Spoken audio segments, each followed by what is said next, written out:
بسم الله الرحمن الرحيم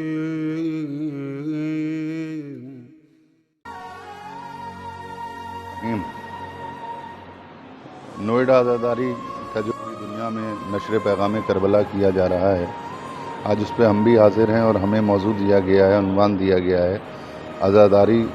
رسم یا ذمہ داری۔ تو اس کو سمجھنے اور اس کو پرکھنے کے لیے سب سے پہلے ہمیں کربلا کو محسوس کرنا ہوگا، اور ایک جملے میں اس بات کو مکمل کر دوں کہ کربلا کسی حادثے کا نام نہیں تھا، بلکہ کربلا منصوبہ الہی کا نام تھا۔ اور سرکار رسالت پناہ کی حدیث بھی ہے سرکار سید الشہداء کی عزاداری کے سلسلے میں، ان الحسین حرارتن فی قلوب المومنین،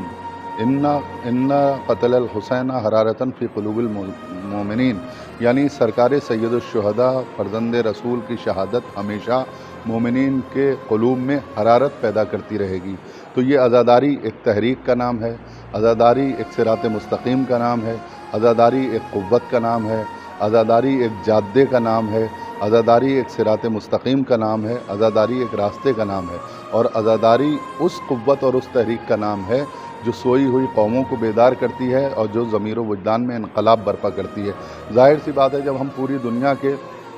رہبران اور لیڈرز کے اوپر نظر ڈالتے ہیں ان کی تحریکوں پر، تو وہ بھی کہیں نہ کہیں کربلا کے ذریعے ہی سے اپنی تحریک کو آگے بڑھاتے ہوئے چلے۔ اب یہ ہماری کیا ذمہ داری بنتی ہے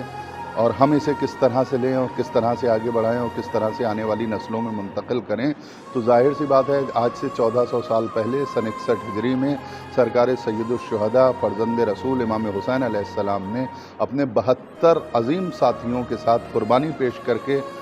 اسلام کو بچایا تھا، عظمت کعبہ کو بچایا تھا، اہمیت قرآن کو بچایا تھا اور تقدس اسلامی کو بچایا تھا۔ کل امام حسین نے کربلا میں اسلام کو بچایا تھا، اور 61 ہجری کے بعد سے آج تک اور آج سے قیامت تک یہ عزاداری ہی ہے، یہ حسینیت ہی ہے جو اسلام کو بچاتی رہے گی۔ اب اس کا ایک بہت اہم رکن ہے مجلس سرکار سید الشہداء۔ ظاہر سی بات ہے، امام حسین علیہ السلام کی عزاداری کے طور پر جو بنیاد جناب زینب نے اور سید سجاد نے ڈالی تھی، اس کا مقصد یہ ہے کہ جتنے بھی اسلامی واقعات ہوئے ہیں، اگر وہ یہ درسگاہ نہ ہوتی، یہ مکتب نہ ہوتا، تو ان کا ذکر نہ کیا جاتا اور وہ آگے نہ بڑھتی۔ لہٰذا آج یہ حسینیت اور یہ مجلسیں اور سرکار سید الشہداء کی یہ تحریک اسلام کو بچائے ہوئے، اب یہ ہماری ذمہ داری بن جاتی ہے۔ اور جہاں تک رسم کی بات ہے، تو رسم اسے کہتے ہیں جو دہرائی جاتی رہے لیکن اس کی کوئی اہمیت نہ ہو، لیکن ایک اعتبار سے اس کی اہمیت بھی ہوتی ہے، چونکہ علامہ اقبال نے بھی کہا تھا، نکل کر خانقاہوں سے ادا کر رسم شبیری۔ تو اس رسم شبیری کا مطلب کیا ہے؟ رسم شبیری کا مطلب یہ ہے، خانقاہوں میں جو لوگ رہتے ہیں وہ صرف اپنی نجات کا سامان کرتے ہیں، اور اپنے آپ کو بچانے کے لیے اور اپنے تحفظ کے لیے اور اپنے آپ کو اللہ کے اور الوہیت کے قریب کرنے کے لیے دنیا و مافیہ سے بے نیاز ہو کے خانقاہوں میں بیٹھ جاتے ہیں۔ لیکن علامہ اقبال کہتے ہیں